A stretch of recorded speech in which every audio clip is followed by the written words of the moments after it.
एक बार की बात है, एक दिन सूर्य और हवा में अचानक विवाद होने लगा। दोनों इस बात पर बहस करने लगे कि उन दोनों में सबसे अधिक शक्तिशाली कौन है। वायु बड़ी ही घमंडी और जिद्दी स्वभाव की थी। उसे अपनी शक्ति पर बड़ा ही गुरूर था। उसका मानना था कि वह अगर तेज गति से बहने लगे तो बड़े-बड़े पेड़ों को उखाड़ सकती है। उसमें मौजूद आर्द्रता नदियों और झीलों के पानी को भी जमा सकती है।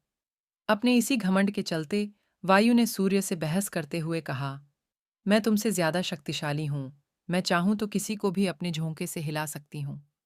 सूर्य ने हवा की बात मानने से इनकार कर दिया और कहा, बड़े ही शांत तरीके से कहा, देखो, कभी भी अपने पर घमंड नहीं करना चाहिए।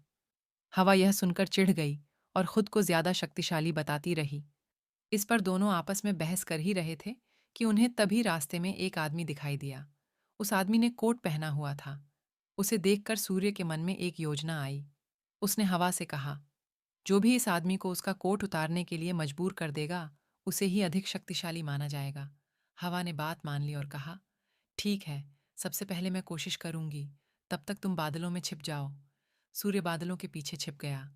फिर हवा बहने लगी। वह धीमे धीमे बहने लगी, लेकिन उस आदमी ने अपना कोट नहीं उतारा। फिर वह तेजी से बहने लगी। हवा तेज होने की वजह से उस आदमी को ठंड लगने लगी और उसने अपने कोट से शरीर को अच्छे से लपेट लिया। बहुत देर तक ठंडी और तेज हवा बहती रही, लेकिन उस आदमी ने अपना कोट नहीं उतारा।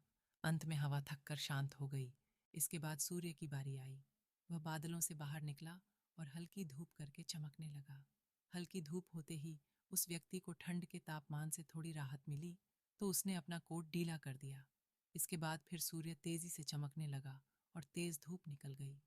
तेज धूप होते ही आदमी को गर्मी लगने लगी और उसने अपना कोट उतार दिया। जब हवा ने यह देखा तो वह खुद पर शर्मिंदा होने लगी और उसने सूर्य के सामने अपनी हार मान ली। इस तरह घमंडी वायु का अहंकार भी टूट गया। कहानी से सीख, खुद की योग्यता व ताकत पर कभी घमंड नहीं करना चाहिए, क्योंकि घमंड करने वालों की कभी जीत नहीं